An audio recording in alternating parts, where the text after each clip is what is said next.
Hello po mga kapingpongers. Magandang araw po sa ating lahat. Another day, another racket setup na naman po. Hatid po sa inyo ng Pingpong Polomolok.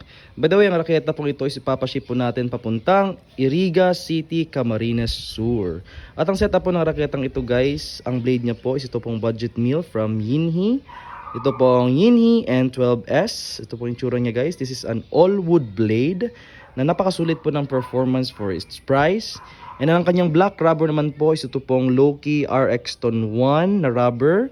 And ang kanyang red rubber is ito pong budget mill rubber from Jola, ang Jola Vison. At syempre may kasama po itong edge tape. Sa nag-order po nito sir, maraming salamat po for trusting Pingpong Polomolok to build up or set up your table tennis racket.